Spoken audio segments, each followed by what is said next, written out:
ہاں جی، بسم اللہ الرحمن الرحیم. یہ ہم نے کل آپ کو خلاصہ بیان کیا تھا کہ بھئی خطاب الزبان یا مستندات اعتماد مستندات کی کیا چیز ہوتی ہیں. سارے آپ کو میں نے بتایا تھا کہ گارنٹی یا ضمان کے ڈاکیومنٹ ہوتے ہیں، زمان کے ڈاکیومنٹ ہوتے ہیں. ایک بات، دو باتیں یہاں پہ میں آپ کو بتانا چاہ رہا تھا کہ جو کل رہ گئی تھی. تو وہ آج وہ عبداللہ اور عبد الرحمان نہیں ہے، عبداللہ ہے، عبد الرحمان کا ہے، وہ نہیں آیا. خیر، تو دو باتیں جو ہے نا میں آپ کو تھوڑا سا بتانا چاہ رہا ہوں تاکہ آپ لوگوں کو یہ یاد رہے. ہمارے جو فقہ کی جو کتابیں ہیں نا، ہدایہ اور یہ جو کتابیں ہمارے پڑھائی جاتی ہیں، اس کے اندر دو الگ الگ ابواب ہیں. ایک کہلاتا ہے کتاب الکفالہ ہے، اور ایک کہلاتا ہے کتاب الضمان یا باب الضمان. ٹھیک ہے، دو الگ الگ چیزیں ہیں. یہاں پر دونوں کو ایک ہی جگہ اجتماع کر دیا گیا ہے. کفالہ عام طور پہ ہمارے فقہ کی جو پرانی کتابیں ہیں اس میں استعمال ہوتا ہے تھرڈ پارٹی گارنٹی کے طور پر. الضمان من طرف الثالث، الکفالہ من طرف الثالث، اس کو کفالہ کہتے ہیں. اور جو ضمان ہوتا ہے نا وہ خود آدمی کے اوپر ہوتا ہے. جو ضمان کے جہاں پہ لفظ ہمارے فقہ کی سابقہ پرانی کتابوں میں استعمال ہوتا ہے تو اس صورت کے اندر وہ خود اس کے اوپر ہوتا ہے، خود اپنے اوپر التزام ہوتا ہے. اس کو اپنے اوپر اس کا ایک آدمی ضمان العہدہ، ضمان الدرک، ٹھیک ہے نا، ضمان انا اضمن. اضمن کیا ہے؟ میں ضامن، خود اپنے اوپر وہ بندہ زبان ہوتا ہے. لیکن یہاں جو صورتیں ہیں نا یہ کہتے ہیں کہ بھئی الاطلاق، چاہے وہ بندہ خود کفیل بن رہا ہو اپنا یا کسی دوسرے کا، چاہے وہ چاہے اس کو کفیل بھی استعمال کر دیتے ہیں لفظ، زبان بھی، کیونکہ وہ کہتے ہیں کہ زبان کا جو لفظ ہے یہ عام ہے اور کفالہ کا لفظ خاص ہے. تو لہذا ہم اسی لیے جگہ جگہ خطاب و زمان اور اعتبار مستدی وغیرہ کہتے ہیں زمان کے لفظ استعمال کر رہے ہیں. اب اس کے اندر وہ بھی ہے کہ جو تھرڈ پارٹی گارنٹی دے، اور وہ بھی ہے کہ پرومسری نوٹ کوئی آدمی اپنا ایشو کر دے یا اپنا کوئی ڈاکیومنٹ ایشو کر دے، اپنا سیکیورٹی. آپ کو پتہ ہے یہ جو ایس سی سی پی ایک ادارہ ہے، جس سے اسٹیٹ بینک ادارہ ہے نا، ایک ادارہ ہے S E C P, securities and exchange commission of Pakistan. اس کا کام کیا ہے؟ اس کا کام یہ ہے کہ سیکیورٹی کسے کہتے ہیں؟ سیکیورٹی کہتے ہیں یہ دوست بولو، ویسے تو اس کو کہتے ہیں نا، لیکن یہاں مراد سیکیورٹیز سے کیا ہوتا ہے؟ سیکیورٹیز کہتے ہیں یہ جو شیئرز ہوتے ہیں نا، شیئرز یا جو بانڈز ہوتے ہیں یا سکوک جو ہوتے ہیں، یہ در حقیقت انسٹرومنٹس ہیں ڈیٹ کے. کیا ہے یہ؟ ڈاکیومنٹ ہے، الاعتماد المستندی ہیں یہ. کیا ہے یہ؟ الاعتماد المستندی ہیں. تو یہ سارے اعتماد المستندی کا مقصد کیا ہوتا ہے؟ سیکیورٹی. کس کی سیکیورٹی؟ ڈیٹ کی، لون کی، قرض کی، ادھار کی. اس لیے اس کو سیکیورٹیز کہا جاتا ہے. کہتے ہیں سیکیورٹیز کی خرید و فروخت کر رہا ہے.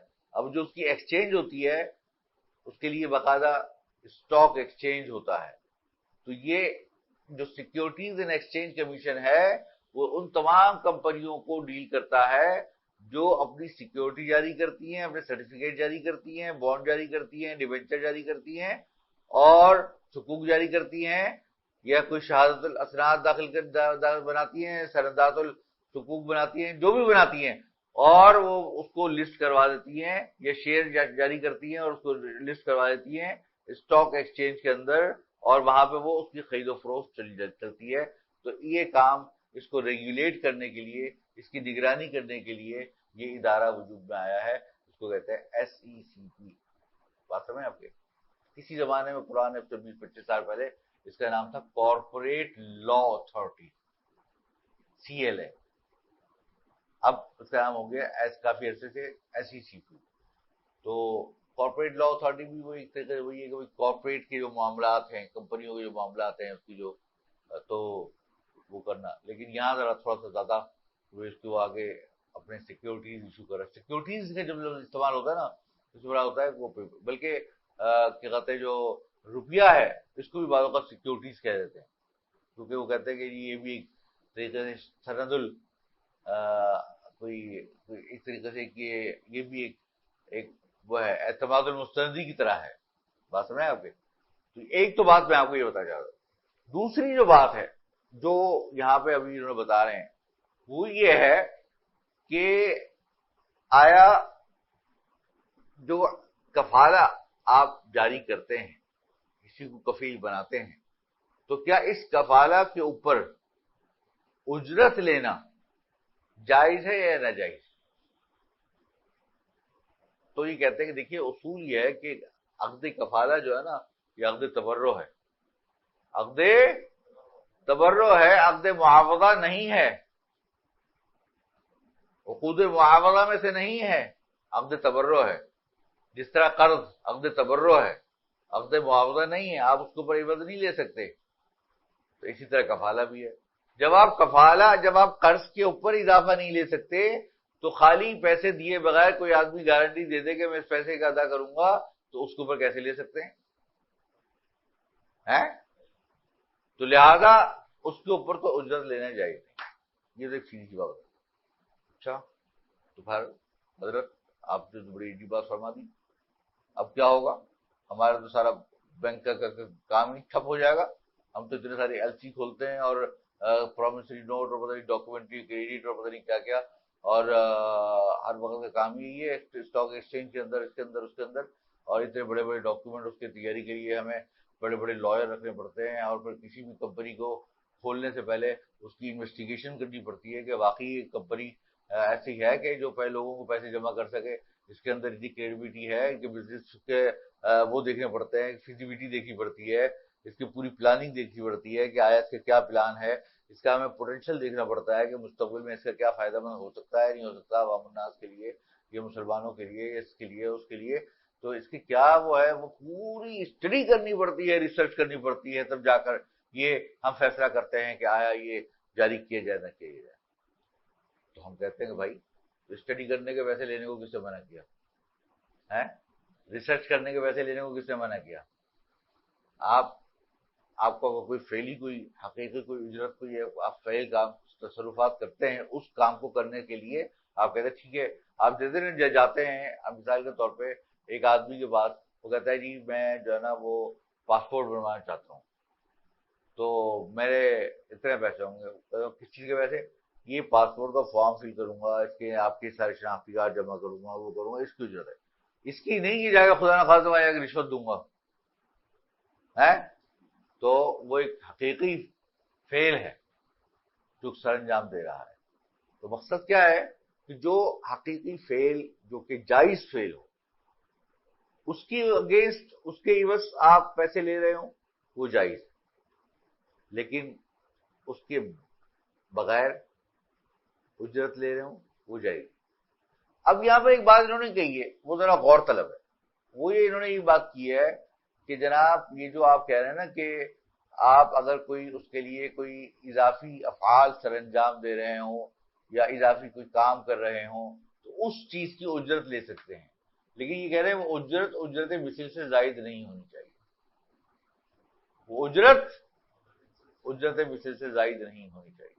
یہ تھوڑا سا ایک معاملہ جو ہے نا میری نظر میں، میری کیا نظر یار، میں بہت ناقص نظر ہے میری کیا نظر، لیکن یہ ایک بہت سبجیکٹو چیز، اجرت مثل کیا ہوگی، کیونکہ یہ کام ایسا تھوڑی ہے کہ کیا کہتے ہیں جو ہے وہ مارکیٹ میں ہزاروں لوگ کر رہے ہوں، ٹھیک ہے، تو اس کے اندر تو وہ اجرت مثل وہی ہوگی جو دوسرے بینک کر رہے ہوں گے، ہے نا، یہی ہوگی. اب اگر وہی آپ لگا دیں گے تو پھر وہی بات ہو گئی ہے. تو میرا جسٹ ایک تھاٹ یہ ہے، خیال یہ ہے، اس پورے عملیات سے گزرنے کے بعد دیکھیں آپ اس کو اس طرح اندازہ لگائیے. آپ لائر ہے نا، لائر، ایک بندہ لائر ہے، قانون دان ہے.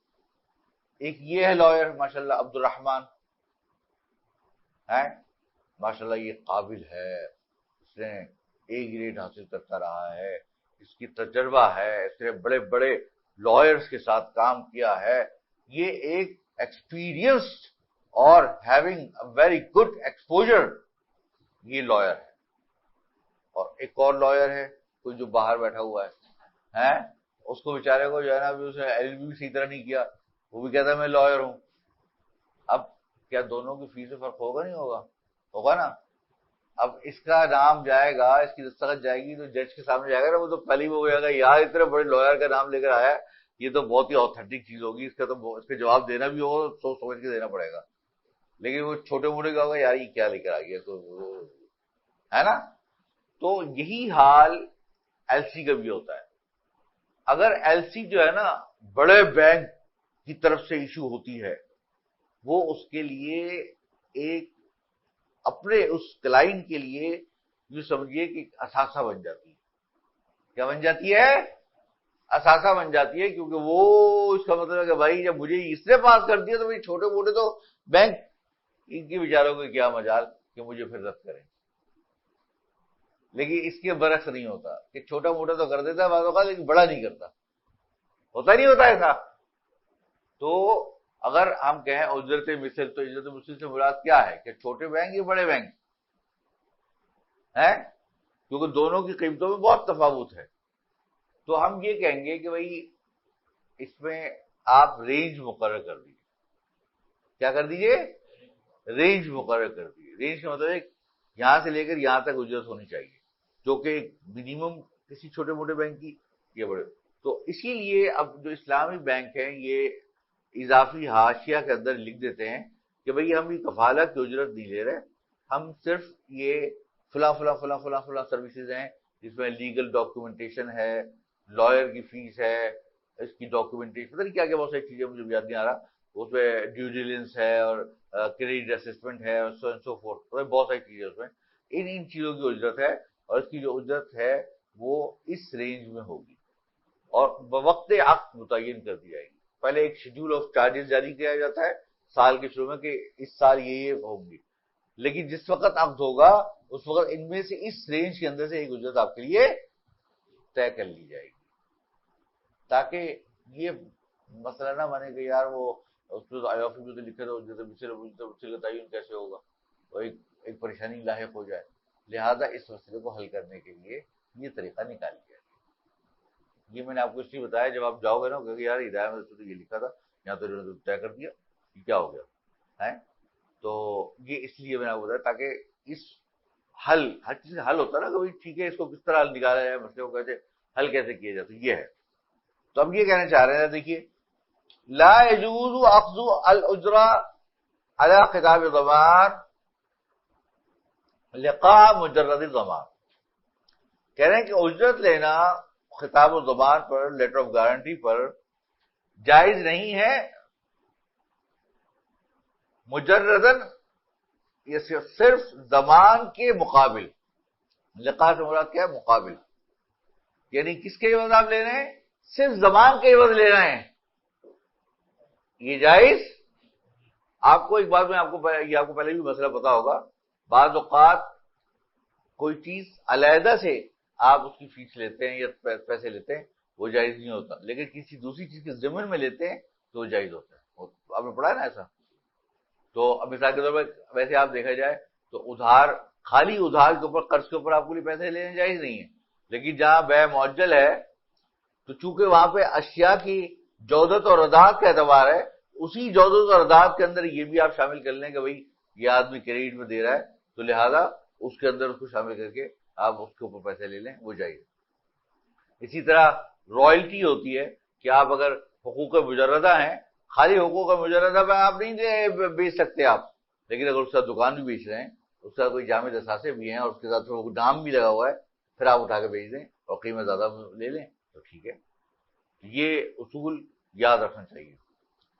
والتی تراعى فيها عادة مبلغ الزمان ومدته سواء كان بغطاء ام بدونہ، کہہ رہے اس کے اندر وہ سب چیزیں شامل ہیں کہ جو عام طور پہ زمان کے طور پر فیس کے طور پر لی جاتی ہے، اور خواہ وہ مدت کی رعایت رکھتے ہوئے ہو یا نہ رکھتے ہوئے ہو، یا وہ کورڈ ہو یا بغیر کورڈ ہو، سواء کان بغطاء ام بغطاء۔ اب چاہے ایل سی اگر آپ کی کورڈ ہے یا کورڈ نہیں ہے، اس کی صورت کی کیا فیس ہے، اس کی صورت کی کیا فیس ہے؟ ہم تو آپ کو مطلقاً بات کر رہے ہیں کہ زبان کی فیس ہی جائز نہیں ہے، چھوٹی مدت، بڑی مدت، اور غطاء ام بغطاء بدون الغطاء، سب کے اندر محض زمان کی اجرت ناجائز۔ بات سمجھ آپ کے؟ آگے کہہ رہے ہیں غطاء اور بدون غطاء کا تو میں نے آپ کو پہلے کل بتا دیا تھا۔